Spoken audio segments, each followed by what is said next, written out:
Vamos a ver ahora otras formas de invocar el plot.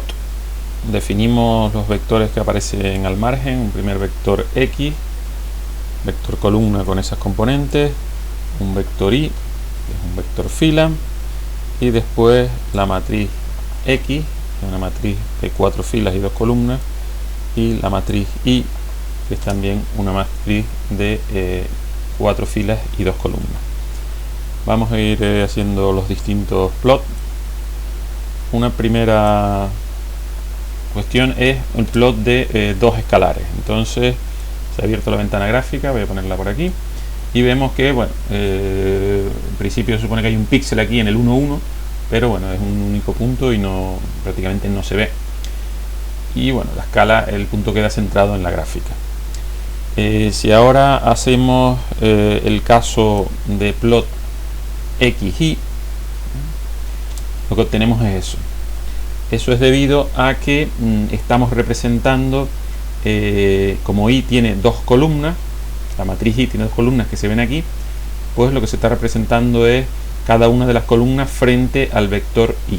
Es decir, una primera curva, para verla, pues sería X y X con la coordenada horizontal, y la primera columna de Y en la vertical, es decir, está formado por el punto 0, 1, que es este que aparece aquí. El segundo punto es el 3, 4, que es este que aparece aquí. El tercero es el menos 1, 9, y el último el 7, menos 7, que es este que marca. Y después la segunda curva estará formada por, teniendo las mismas coordenadas del eje del vector X.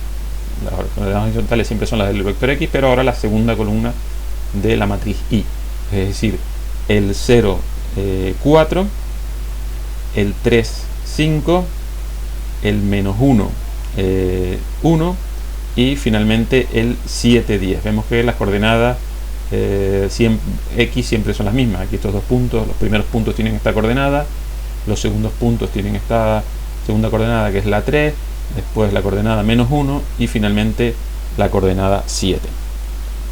El siguiente caso sería el caso inverso, es decir, estamos haciendo un plot de una matriz y un vector, ¿vale? Entonces, en este caso, pues se está representando, como la matriz está en las coordenadas horizontales, en primer lugar se representa, se utiliza los datos de la primera columna de Y con los datos del vector Y, ¿vale? Vamos a ponerlo traspuesto para que quede de manera correcta. Y entonces tenemos que el primer punto es el menos 5, 1, el segundo es el menos 7, 3, después el menos 1, menos 2, y finalmente el menos 2, 8 tenemos aquí. Y por otro lado, la segunda curva, pues utiliza para las coordenadas X la segunda columna de X, y para la coordenada Y pues la misma que teníamos antes. Entonces 8, 1 sería el primer punto, el segundo punto es el 2, 3, después el 3, menos 2, y finalmente el 7, 8. Vemos que lo que ocurría antes, en este caso son las coordenadas Y las que son las mismas en los puntos de las dos curvas. Es decir, el primer punto tiene la coordenada 1, el segundo la coordenada 3, el tercero la coordenada menos 2 y el último la coordenada 8. Y finalmente el último caso es que representemos una matriz frente a otra, o sea, dos matrices. Entonces dan dos curvas. La primera curva tendrá los datos de la primera columna de X y la primera columna de Y.